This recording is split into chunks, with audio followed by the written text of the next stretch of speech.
Olá, sejam muito bem-vindos e bem-vindas ao nosso podcast Diálogos de Justiça. E hoje nós queremos falar de algo que vai além da cor da pele. Nós queremos falar sobre pertencimento, reconhecimento e justiça.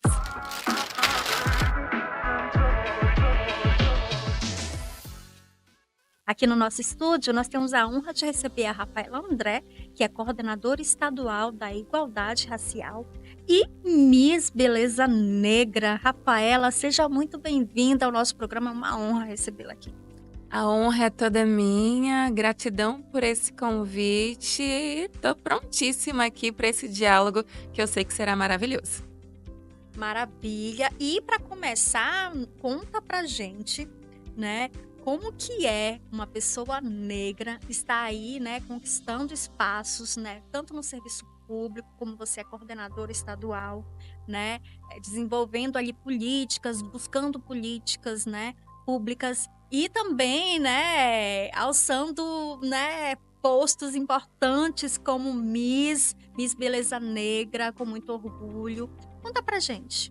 Olha, ocupar todos esses espaços faz parte do meu plano de vida, que é mostrar para as pessoas que, independente da cor de pele delas, elas podem ocupar todos os espaços que elas quiserem, elas podem ser o que elas quiserem e estar aonde elas quiserem. Eu acredito que ser uma pessoa negra nesses espaços é quebrar paradigmas, é você romper barreiras e também ser um orgulho para os seus antepassados que tanto lutaram para ocupar esses espaços e hoje eu tenho a oportunidade de estar neles. Então, ser uma pessoa negra em papel de protagonismo é a minha meta e a meta para que mais pessoas como eu também alcancem. E a gente tem uma informação aqui que inclusive tá, né, rolando aí pelas redes, que você foi a primeira mulher quilombola a se formar na UFRR. Primeiramente, parabéns, né? E como essa conquista impactou sua construção identitária, né, e o sentimento de pertencimento?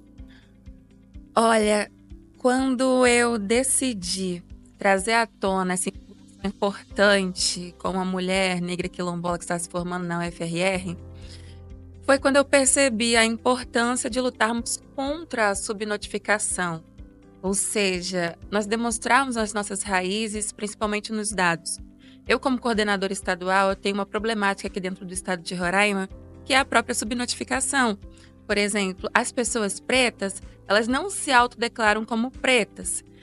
Os quilombolas, o IBGE recentemente lançou um estudo falando que nós não temos quilombolas aqui dentro do estado de Roraima, e eu trabalho com quilombolas. E aí, consequentemente, para a gente fazer chegar políticas públicas do governo federal, é muito difícil, porque eles querem os dados. E com a subnotificação, aparecem mais dados de pessoas indígenas do que de pessoas pretas dentro do nosso estado.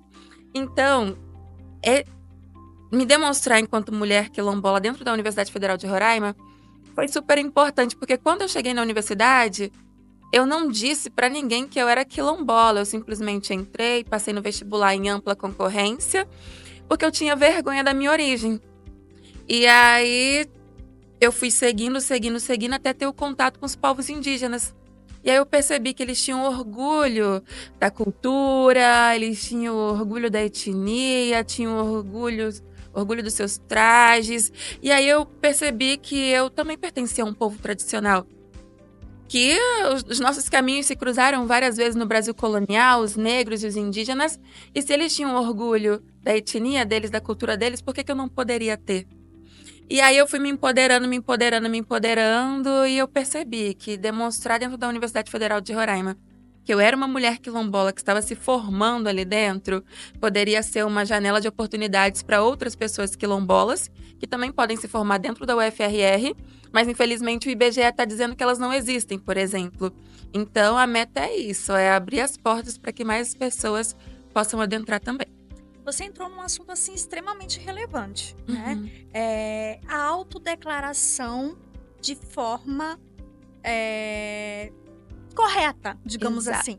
E isso vai influenciar nos dados, né, do censo, por exemplo, né?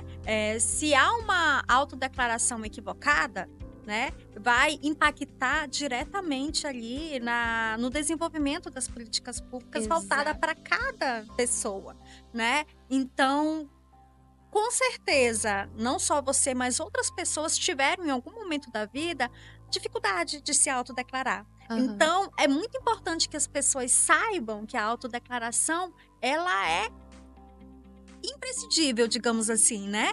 Por diversos fatores, né? E aí está a questão mesmo da garantia de direitos, políticas públicas voltadas para as pessoas.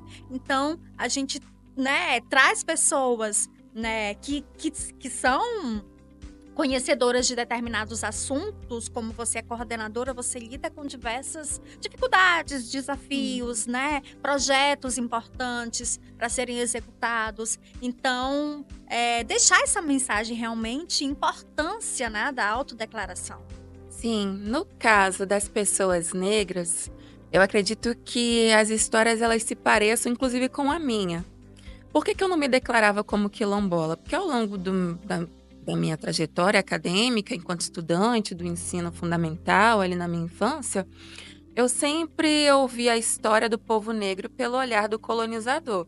Ou seja, o negro era aquele escravizado, que ele era açoitado, que ele foi trazido para o Brasil para trabalhar, e nunca a verdadeira história de uma cultura rica de reis e rainhas que foram de fato escravizados. Quando a gente pensa no quilombo, pelo menos no meu caso, quilombo era um local de resistência, né? Onde os negros que fugiam, eles se uniam para tentar resistir contra aquele regime escravocrata.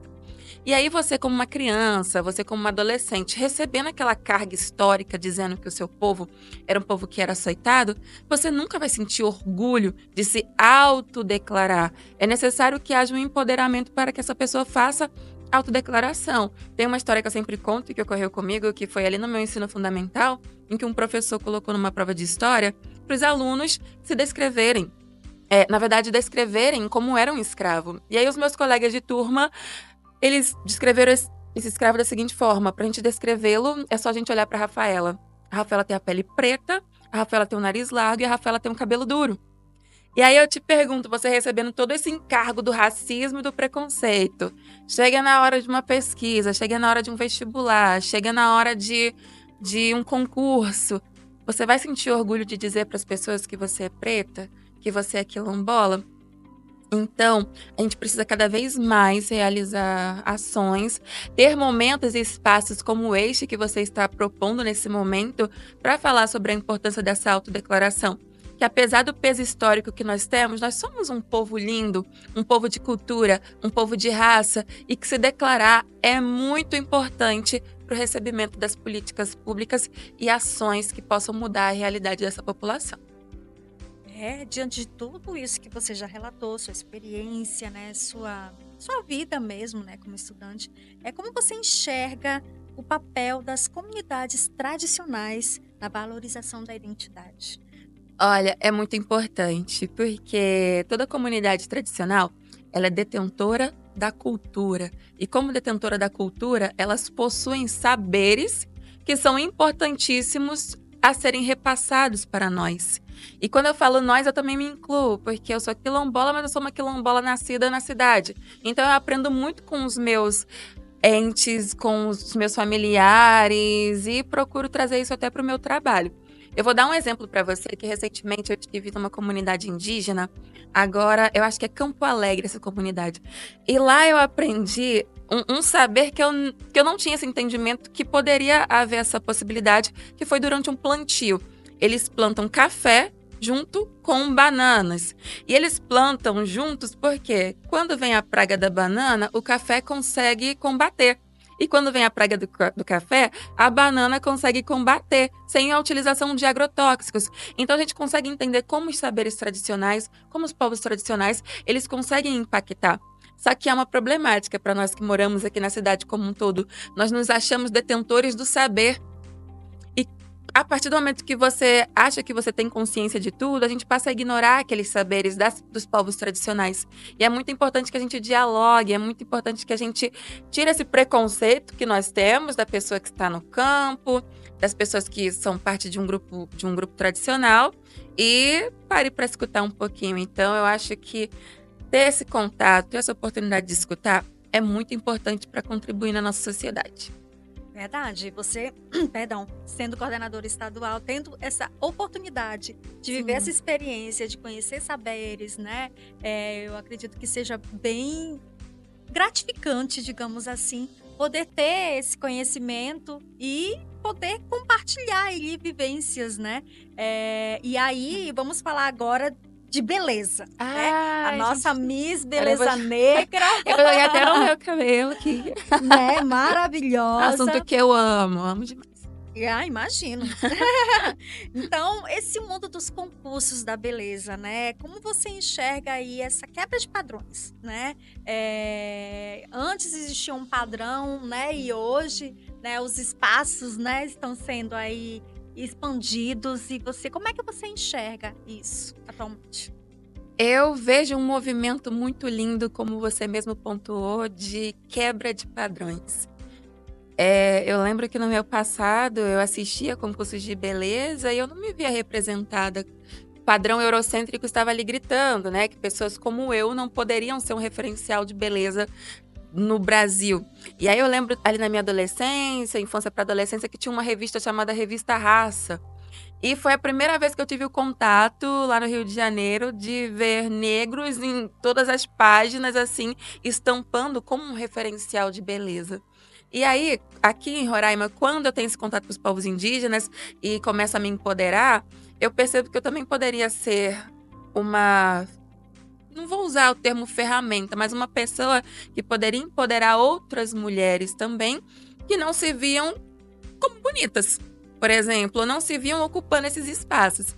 Eu achei muito interessante que aqui na introdução do programa você falou: a Rafaela é coordenadora, a Rafaela é Miss, a Rafaela é a primeira quilombola aí formada pelo FRR, e é sobre isso. A oportunidade de ocupar todos os espaços possíveis para que as pessoas se vejam representadas. Então, eu decidi participar do Miss, eu tenho a titulação de Miss Beleza Negra de Roraima 2019, sou a atual Pérola Negra de Roraima também, que é um cargo vitalício, que só perco quando eu morrer. Olha. Participei do Miss Roraima também, que foi uma experiência incrível. Infelizmente eu não pude ir até o final do concurso, porque eu tive que priorizar a política pública e eu fui acompanhar uma comitiva ministerial, porque a gente sabe, né? Roraima, quando recebe o governo federal, nós temos que aproveitar cada momento para trazer aqui os recursos para executar nossas políticas. Mas foi também um momento incrível, porque eu entrei com sobrepeso, eu entrei com uma mulher preta empoderada e falei assim, não, é aqui que eu estou e o concurso super me recebeu bem e as pessoas também. Ai, que maravilha. E como você falou, né, essa oportunidade né, de poder subir nos palcos, de poder representar dentro de uma secretaria do Estado, né, ser uma estudante ali, né, podendo entrar, né, ali como quilombola, né, ser o diferencial, tudo isso ocupando espaço, como você mesma disse, isso proporciona ali uma transformação coletiva, como você falou, né? Exato. Trazer como exemplo, ser o exemplo, empoderar, né? Fazer com que as pessoas também, né? Se empoderem e sigam aí caminhos, né? E ocupem espaços também, assim como você. Tem uma frase de Angela Davis que combina com tudo isso que você disse anteriormente, que é a seguinte: quando a mulher preta se movimenta, toda a sociedade se movimenta com ela. E eu estava analisando um pouquinho a minha vida também, e eu percebi, Rafaela, você é a primeira coordenadora estadual de política de promoção da igualdade racial do governo de Roraima. Eu sou a primeira. Depois de mim, virão várias, virão vários. Rafaela, você é a primeira estudante quilombola a se formar. Primeira. Depois de mim, virão vários, virão várias. E daí a gente tira, nós ainda precisamos ocupar espaços. Porque se eu sou a primeira, é porque ninguém ocupou antes. Então eu procuro estar sempre indo atrás de ocupar mesmo. Eu vou caber aqui. É aqui que eu vou entrar, porque eu sei que eu vou abrir portas para que outras pessoas entrem também. Com certeza. E em relação à coordenação de igualdade racial, né? Como tem ajudado aí a promover essa visibilidade para além do discurso? Olha, além do discurso, é muito interessante. Eu comecei essa caminhada como ativista. E como ativista, eu cobrava muito a elaboração de políticas públicas, a ocupação de espaços, que mais pessoas estivessem presentes nos discursos. E aí é como se o meu passado dialogasse com o meu presente e produzisse para o futuro. Por quê? Hoje eu sou a mulher que está no patamar de elaborar política pública dentro desse estado. Então, a gente sai do discurso, porque hoje eu consigo discursar ainda, mas o melhor ainda, eu consigo elaborar políticas públicas que são efetivas. Uma das políticas que tem até minha assinatura a nível nacional, que eu acho interessante aqui para o nosso estado, foi a nossa adesão ao Sistema Nacional de Promoção da Igualdade Racial, o SINAPI. Isso garante a chegada de recursos federais específicos para nossa política. E aí, na lei, que é uma lei ilimitada, ou seja, a Rafaela vai passar, o governo vai passar, a coordenação pode passar, mas a igualdade racial nunca vai sair aqui de dentro do nosso estado, porque é uma lei ilimitada. E eu nem sabia que isso existia. E tá lá a minha assinatura. Então, quando a gente sai do discurso para você fazer, você consegue movimentar a sociedade como um todo e garantir que, de fato, mais pessoas sejam alcançadas. Maravilha. Aqui no tribunal, né, foi criado um comitê de equidade, né, e inclusive a intenção é firmar parcerias com instituições públicas, né.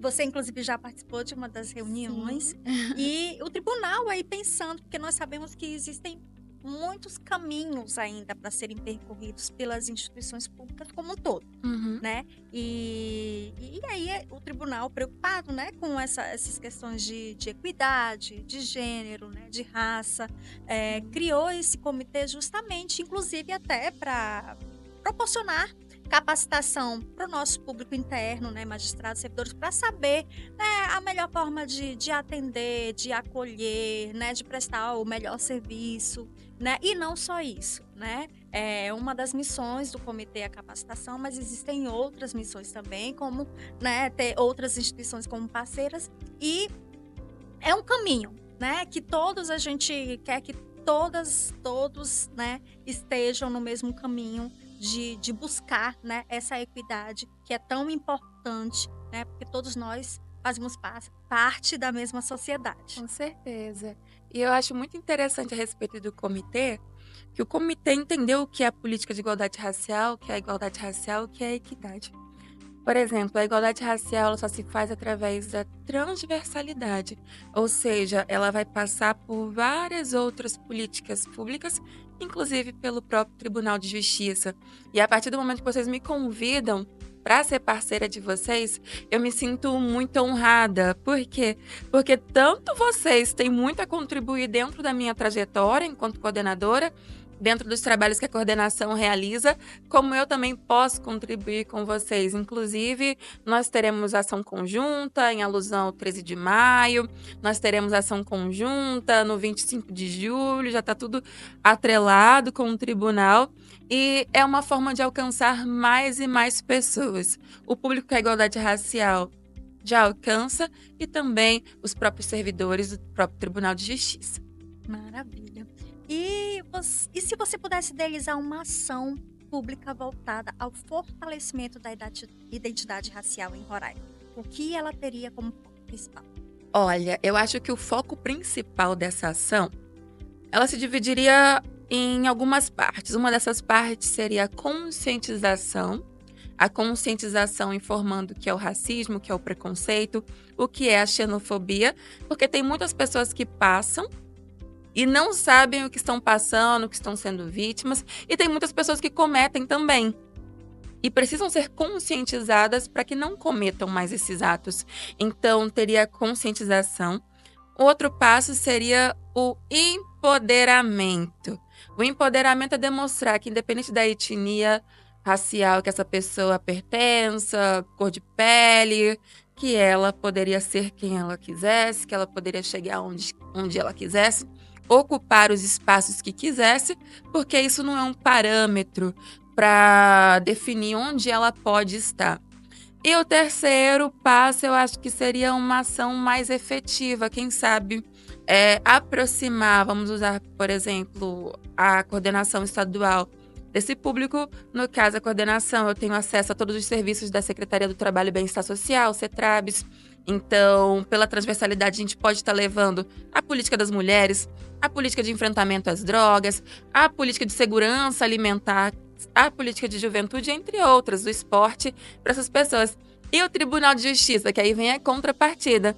poderia levar também esse trabalho que vocês realizam, porque o que eu percebo enquanto coordenadora é que quando você se torna uma autoridade, quando você se torna uma pessoa do poder público, executivo, legislativo, judiciário, as pessoas tomam aquela visão de que você é inalcançável, de que o trabalho que você realiza é inalcançável.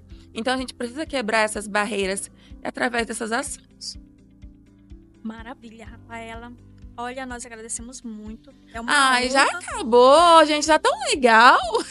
Não necessariamente, a gente está aqui para conversar. Se você Ai, tiver mais algum pronto. assunto que você queira ressaltar, que nós estamos abertos Eu e à disposição. Eu gostaria de deixar o meu agradecimento, né? Porque, por exemplo, tudo que é bom dura o tempo suficiente para se tornar inesquecível. E eu gostaria de parabenizar vocês por essa iniciativa, o Diálogos de Justiça, esse podcast incrível E parabenizar você também, né, antes de tudo, por conduzir uma conversa que é um tema um pouco pesado, de uma forma tão leve, com certeza vai alcançar várias e várias pessoas. Isso é uma forma de se tornar uma promotora da igualdade racial e uma pessoa antirracista. Se eu pudesse, eu ficava aqui 2 dias conversando contigo, porque eu nem senti. Amei! Eu nem senti o tempo passar e parabenizá-la acima de tudo, você e sua equipe, o TJ, porque é um movimento maravilhoso. E me colocar sempre à disposição, colocar a coordenação também à disposição, sempre que precisar estaremos presentes. Maravilha, é lindo mesmo esse movimento, viu? Ah. Nós temos muita honra de receber você aqui e a gente deixa esse canal super aberto. Com certeza terão outras oportunidades da Eba! gente conversar, né? O comitê tá aí, muitas ações para serem feitas, muito caminho para ser percorrido ainda e a gente está sempre, sempre à disposição de vocês. Mais uma vez, muito obrigada por colaborar conosco com esse assunto tão importante, tão valioso e que vai conscientizar muitas pessoas também. Muito obrigada. Eu que agradeço, me mantenho à disposição e parabéns por essa iniciativa maravilhosa. Muito obrigada. E o nosso podcast Diálogos de Justiça fique por aqui, mas não deixe de acompanhar nossos canais no YouTube, no Instagram, no Facebook. Acompanhem todas as edições completas nas nossas redes sociais. E até a próxima!